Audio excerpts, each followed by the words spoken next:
Hi guys, I'm Rika Frieza Daily. I am a registered pharmacist and at the same time I have been working with Hello Rich as an HBA. So, these are my recommended equipment if you wanted to start, kung gusto niyo po magsimula or may plan kayo na mag-apply for Hello Rich. Ito yung mga binili ko ahead of time before ako nag-apply.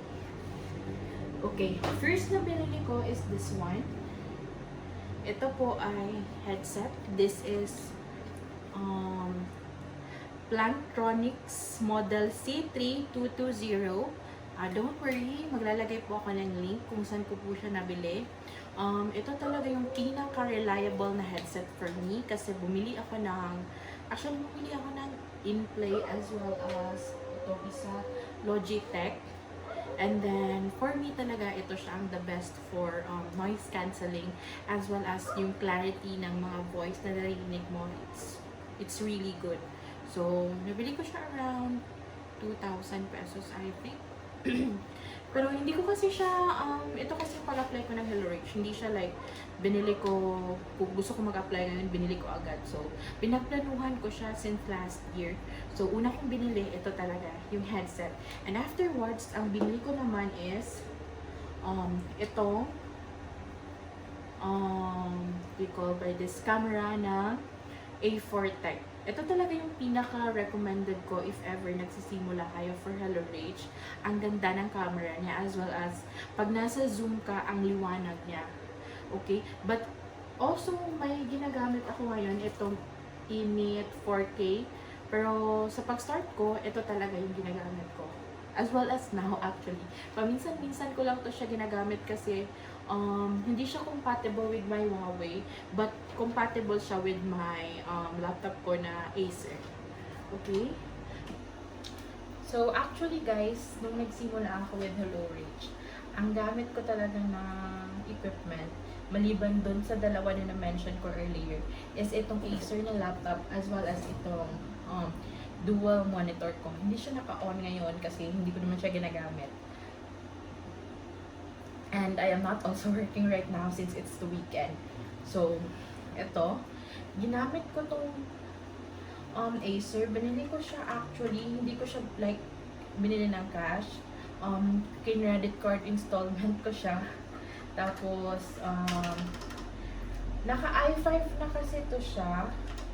Tapos, actually, working talaga siya. Maganda talaga ang for work ito na laptop. Kaso lang recently kasi may mga iba akong pinagkakabalahan. So, kaya binili ko ito. Itong Huawei na laptop. Maganda rin siya. So, ito talaga yung equipment ko. And then, nag-invest ako prior ako natanggap with Hello Rich ng ito, ng dual monitor. Kasi nag-prepare na ako agad. Nag-prepare na ako for Hello Rich na alam ko na talaga na like mag-split screen ako. And then, ang liit kasi ng screen ng laptop. So, bumili ako ng ito. Nasa around 1,000 pesos lang po ito.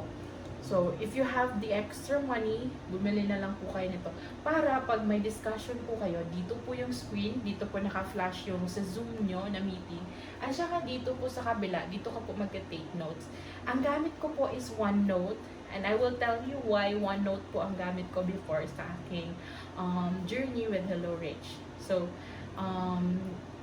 i-ano ko na lang po for the next vlog. So, yun po mga equipment. I will maglalagay po ako ng yellow basket. Okay? So, nakalimutan ko guys, yung keyboard pala na ginamit ko is ito. This is actually a mechanical keyboard, pero ang mura niya lang actually guys, yung nabili ko, pagkabili ko nito is around, I think 700 plus guys. Tapos, naka-wire siya kasi nung sa training, sinabihan kami na ang recommended nila is naka-wire kasi pag nakaganito kasi, siya.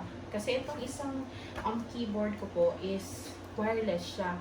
Kaso pag wireless daw, sabi ni ng isang trainer namin na may possibility na pag namatay ito siya, anong gagamitin mo? Syempre yung keyboard na like ito na keyboard. So, mas recommended niya ito kasi yung power supply continuous. Okay? So yun guys, yun lahat yung mga equipments na ginamit ko during the training, and hopefully if you will apply to Hello Rage, sana makapasa kayo sa lahat ng exam, and hopefully magka-client din kayo sooner. Okay? See you po!